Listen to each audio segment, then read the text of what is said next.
como nós estamos com menos gente hoje, e é um domingo de feriadão, nós vamos pular a nossa lição do Livro dos Espíritos e fazer alguns comentários sobre a lição que foi lida hoje. Uma lição de Emmanuel, que une duas definições ou dois conceitos bem importantes, bem interessantes: obediência e educação. Nós vivemos na era da liberdade, e a liberdade é o maior patrimônio que o ser humano possui. Ele é tão importante, especialmente no mundo ocidental, que quando um sujeito faz uma ação criminosa, na nossa sociedade ocidental, cristã e etc., a liberdade ela é superior ao patrimônio da vida. De tal forma que nós julgamos que um sujeito perder a liberdade é uma punição mais terrível do que ele perder a vida. Por isso que nós não temos pena de morte, nós temos pena de prisão.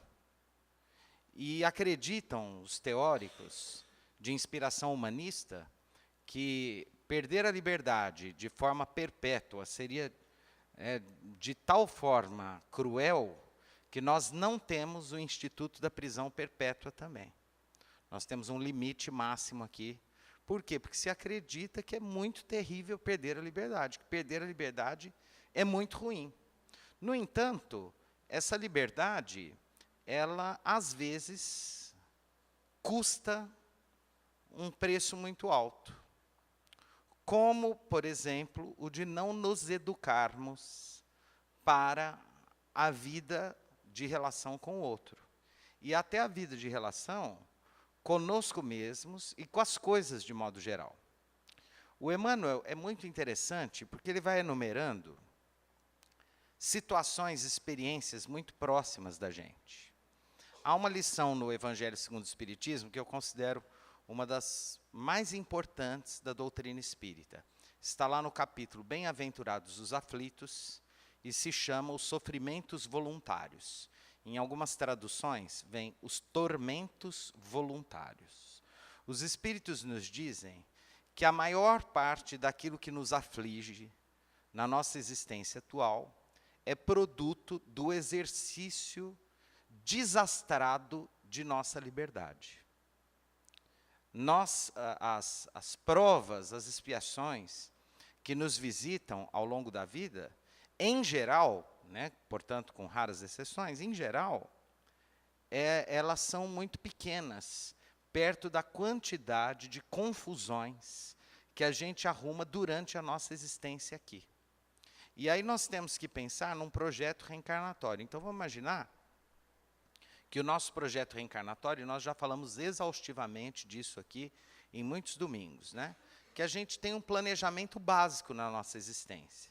Então, por exemplo, o lugar que eu vou nascer, o lugar mesmo geográfico, a cidade que eu vou nascer, a condição socioeconômica, as pessoas que vão me receber aqui, como pai, como mãe, como irmãos, como família, o corpo que eu vou ter, a minha bagagem genética, as doenças que já vão estar inscritas na minha história biológica, as tendências, as propensões a desenvolver essa ou aquela patologia, tudo isso são determinações da nossa encarnação. Aí a gente reencarna, esquece tudo que a gente projetou, planejou.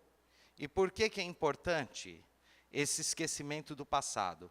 Para que todas as nossas ações sejam conduzidas pela espontaneidade do nosso espírito. É como, vamos imaginar, uma prova numa escola. A gente dá todas as oportunidades para o aluno estudar, os livros, as aulas, o plantão de dúvidas e etc. e tal, os exercícios. E aí, no dia da prova, ele não pode consultar. Por que se chama prova? Porque ele vai provar se ele aprendeu ou não. A nossa encarnação é a prova. A gente vem para cá e não tem consulta. A gente vai ter que mostrar se a gente aprendeu ou não. E a gente, como numa faculdade, as faculdades hoje são assim. Antigamente não era assim, não, agora é, O sujeito pode fazer um curso que dura 5 anos, ele pode fazer em 9, que ele vai escolhendo as matérias que ele quer fazer, ele vai pegando DP, né, ele vai, mais ou menos, tem curso que ele vai, tem matéria do pessoal do segundo com o pessoal do último ano, que deixou para fazer depois. Né? Na nossa encarnação é mais ou menos assim também. A gente, às vezes, tem muitos resgates para fazer. E aí a gente escolhe, porque nós temos um passado aí infinito de experiências reencarnatórias em que a gente nem sempre foi santinho, que a gente criou muitos problemas para nós e para os outros. E esses complexos de culpa arquivados no nosso centro de memória espiritual, naturalmente exigem reparação, exigem restauração do equilíbrio das forças divinas em nós rumo ao infinito. Então, nós escolhemos a natureza das provas, a natureza da experiência reencarnatória que nós vamos ter naquele momento. Então, olha, eu tenho uma tarefa para resgatar com fulano, só que eu quero deixar isso para depois, porque agora eu quero uma existência que eu vou selecionar isso e aquilo, eu quero vir com essa e essa tarefa, vamos ver se eu dou conta. E, em geral, os benfeitores falam, olha... E a gente fala, não, pode deixar que eu dou conta. Aí a gente vem e às vezes dá, e às vezes não dá, e às vezes, o que é mais comum, a gente dá mais ou menos. Né? Por que eu falo isso? Para a gente ficar tranquilo. Né? Dar conta mais ou menos das provas é o mais comum na nossa experiência evolutiva. É incomum aquele sujeito que, numa encarnação, realmente dá conta de tudo e ainda faz mais do que planejou. Isso é muito incomum. Aquele que também vem e se perde totalmente, não é a regra. Em geral, nós vamos patinando durante séculos. Às vezes a gente fica 1.000, 1.500 anos, moralmente muito parecido uma encarnação com a outra. Porque as nossas tendências, as nossas propensões, os nossos hábitos, eles são muito difíceis de serem subtraídos da nossa experiência. Porque, em geral, a gente repete o que gosta de fazer. Ninguém erra quando não gosta, erra quando gosta. Em geral, os nossos erros, os nossos equívocos, eles são muito misturados com o prazer que determinadas situações nos dão. E ninguém quer deixar de ter prazer. Então, às vezes, a gente fica séculos patinando numa mesma experiência, se equivocando, não é? Errando, falhando, e etc. E aí nós vamos tentando, e é muito difícil. Algumas coisas são mais simples, outras não são. E o que tem isso a ver com a lição do Emmanuel? Em geral, a gente é pouco obediente às determinações da vida. Então, é muito comum a gente sofrer muito porque é birrento espiritualmente, por não se conformar com aquilo que a gente não pode mudar. Então, tem gente que não aceita, né, uma determinada doença que chega e que, às vezes, né, ela nem contribuiu nessa encarnação. Tem gente que fala, eu não aceito o câncer. Ué, mas e aí, você vai fazer o quê? Eu não aceito que o meu filho morreu, que a minha mãe morreu. Tá, mas e aí? Você não aceita, e esse não aceitar, muda em quê? Ajuda em quê? Eu não aceito que, né, a minha mulher me deixou, que o meu... Tá, e aí, porque você não aceita, você vai fazer o quê? Então, assim, tudo que não está nas nossas mãos, mudar, vamos supor que eu tenho um diagnóstico de uma doença grave. O que está nas minhas mãos fazer? O tratamento que a medicina, dentro das condições que eu posso, me oferece. Eu faço. Pode ser que eu seja curado, pode ser que eu desencarne. E, às vezes, no mesmo tratamento, um sara e outro desencarna. E, curiosamente, a gente não consegue explicar por que duas pessoas com uma patologia tão próxima, tão semelhante, fazendo o mesmo tratamento, um desencarna, o outro sara. E por que isso acontece? Porque, provavelmente, no planejamento reencarnatório daquela pessoa, está para ela desencarnar com aquilo naquele momento, e para o outro não. Aquela doença veio para educar de alguma forma, mostrar algumas coisas, corrigir alguns trajetos, e a pessoa ainda tem um tempo de vida. E às vezes acontece do sujeito ter aquele momento da desencarnação planejado, mas por méritos pessoais e por razões vinculadas à prática do bem, realização de tarefas no mundo e etc., em que pessoas dependem daquela criatura para determinadas experiências, a providência divina prorroga a reencarnação daquela pessoa para que ela possa continuar trabalhando e juntando méritos espirituais a seu próprio benefício. Porém, em algum momento, nós vamos desencarnar. Então, eu acho interessante, eu não aceito que o sujeito desencarnou.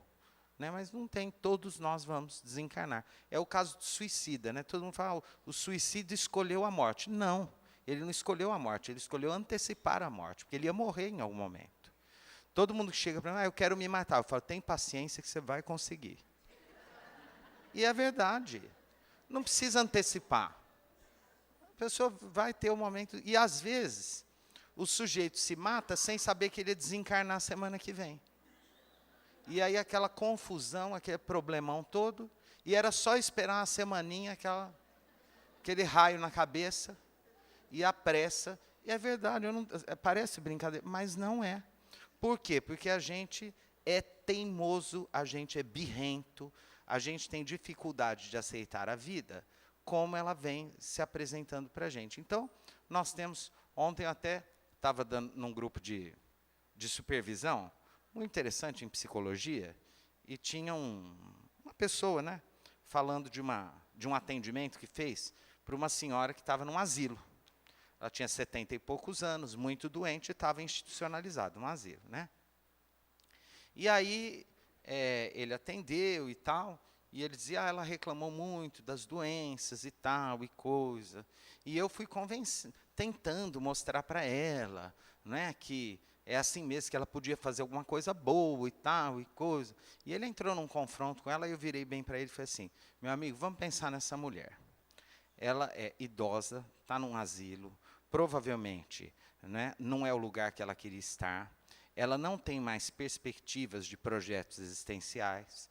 É muito comum a gente estar num asilo, lá na casa do vovô a gente vê isso, 2, 3 óbitos, às vezes numa semana, aqueles companheiros que estão ali, quem entra no grau 1 vira grau 2, quem entra no grau 2 vira grau 3, o sujeito entra lá, vê aquele povo com sonda, tudo paralisado, fala, meu Deus, será que isso vai acontecer comigo? E dificilmente alguém que entra num abrigo para idosos sai para alguma coisa que não seja para desencarnação, para morte física. Então não é fácil. O que eu quis dizer?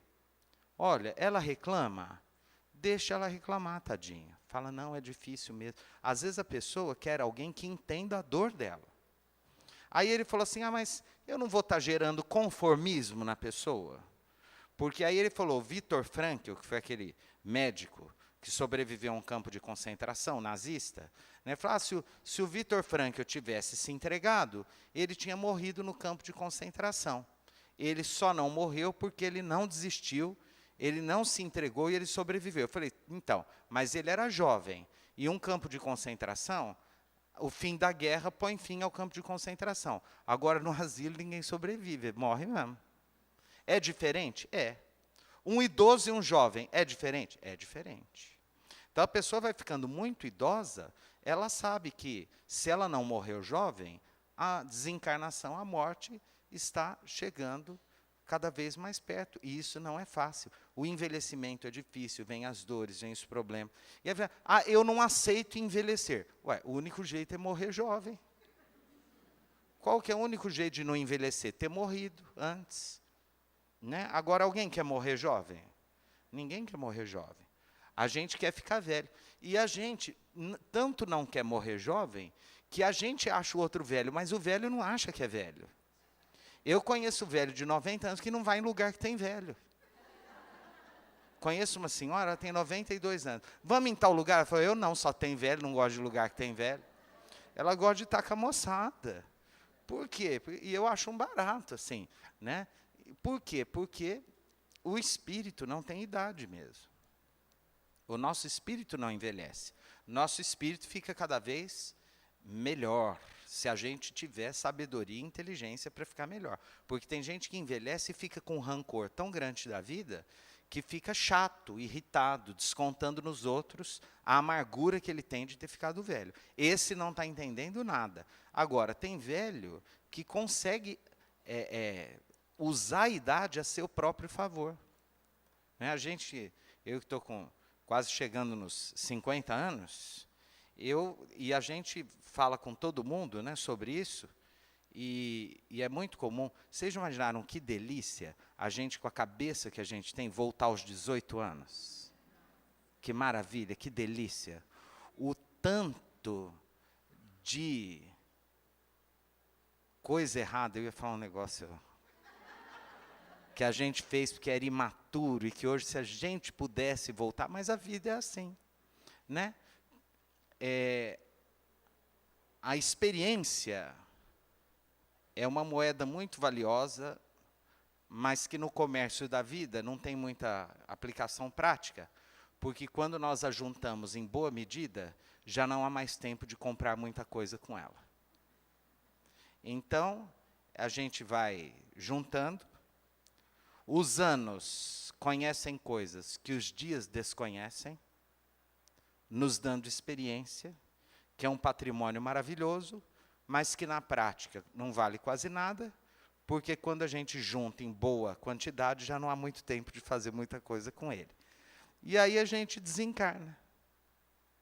E vai lá fazer o balanço, vai fazer o grande inventário de como foi a nossa experiência. Aí nós vamos ver os aspectos que a gente conseguiu, né, trabalhar e etc. e tal. Então, assim, quando tem coisas que estão nas nossas mãos, a gente fazer alguma coisa para mudar, para transformar. Então, envelhecer, por exemplo, se eu não morri jovem, eu vou envelhecer. Tem como não envelhecer? Não. Então, o que está nas minhas mãos? Envelhecer bem. Fazer tudo o que os médicos recomendam. Tentar ter uma vida ativa, boa, alegre. Ter contato com pessoas, né? Viver cada dia um dia, tentar extrair da vida as coisas gostosas e prazerosas que a vida pode oferecer, né? Eu estou lá com uma doença terminal, né? Se eu puder ter uma equipe que cuide de mim, para que eu não tenha dor, para que eu desencarne sem sofrimento, sem dor, sem estender de forma desnecessária o meu desconforto, a minha dor, tanto de melhor.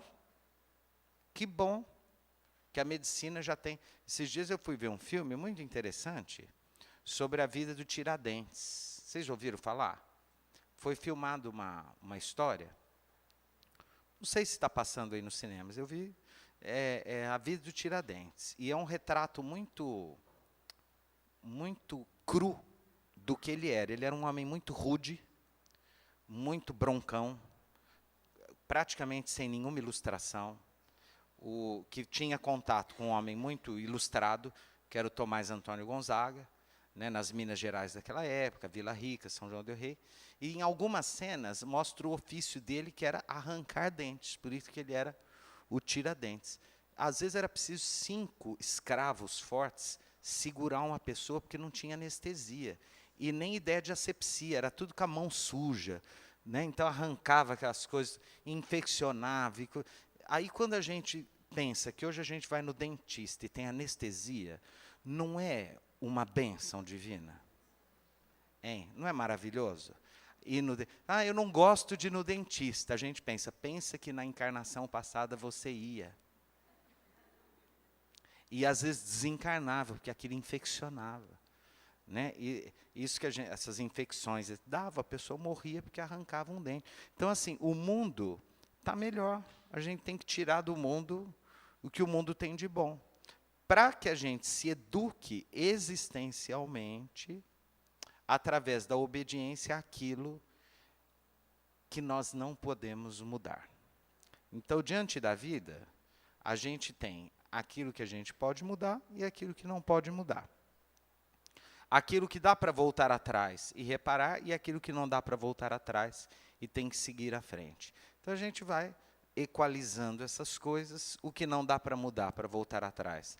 A gente vai tentando administrar, gerenciar, e de preferência com sabedoria, sem arrumar mais complicações reencarnatórias para nós.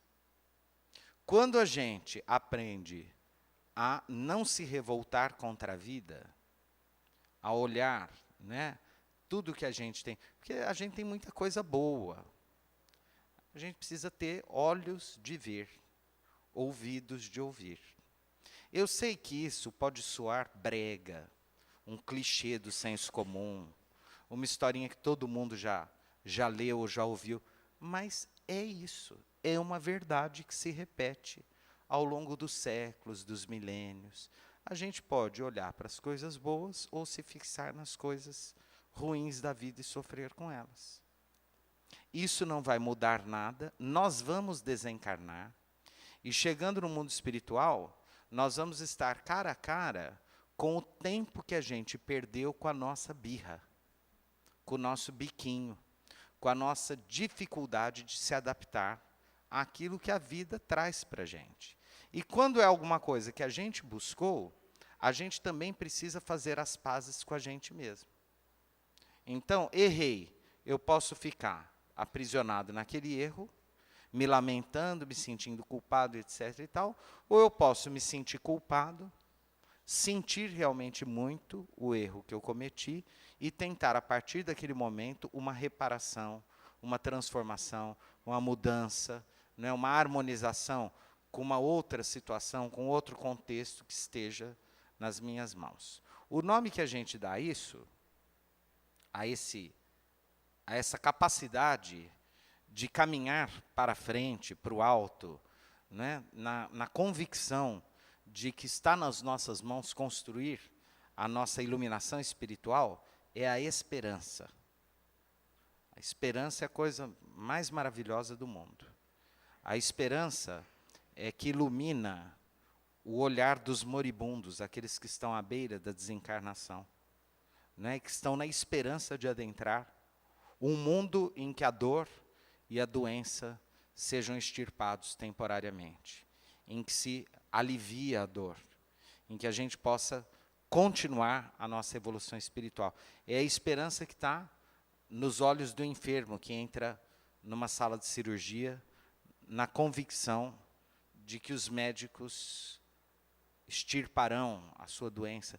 É a esperança que está no olhar dos meninos que vão trabalhar, o primeiro dia de trabalho, para ganhar o primeiro salário, para ver como é a vida. É a esperança que está nos casais enamorados, quando vão viver juntos e sonham em construir uma família, uma história a dois.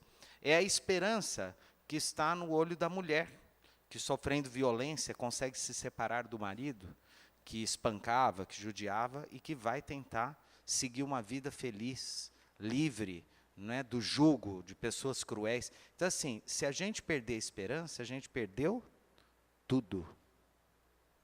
Nós somos alimentados pela esperança. E especialmente nós que estamos aqui e que entendemos que Jesus é o grande mestre e modelo de nossas vidas, toda a síntese teológica da mensagem de Jesus está no Sermão da Montanha. E que é uma mensagem de esperança, de consolações futuras. Nós somos seres condenados ao futuro. Não tem jeito. Porque o passado já foi e o presente acaba a cada segundo. Então, a única coisa que nós temos é o futuro, que começa todo momentinho. Ó. Daqui a pouco terminou nossa reunião e nós já estamos no futuro imediato. E amanhã será o futuro de hoje. Nós estamos condenados, não tem escolha. A nossa vida é uma condenação sempre ao futuro, ao que está por vir. E a gente precisa usar isso a nosso favor, esperando sempre o melhor. De que forma? Está lá no Sermão da Montanha. Bem-aventurados os aflitos, porque serão consolados. Os que sofrem, os que choram, né? Os que têm puro coração, porque verão a Deus. Agora é interessante, porque para que a gente tenha as consolações futuras, é preciso que a gente obedeça à lei. E não é a lei que está aí nos códigos, não. É a lei de causa e efeito, é a lei de justiça, é a lei que está presente como uma assinatura de Deus em nós, chamada consciência. Tudo que viola a nossa consciência vai se transformar em algum momento em sofrimento para todos nós. E nós vamos construindo o sofrimento ou o prazer, a bonança que nos espera no futuro. A cada instante condenados ao futuro, a nossa existência está em nossas mãos. Que Jesus nos abençoe, nos ampare e nos proteja.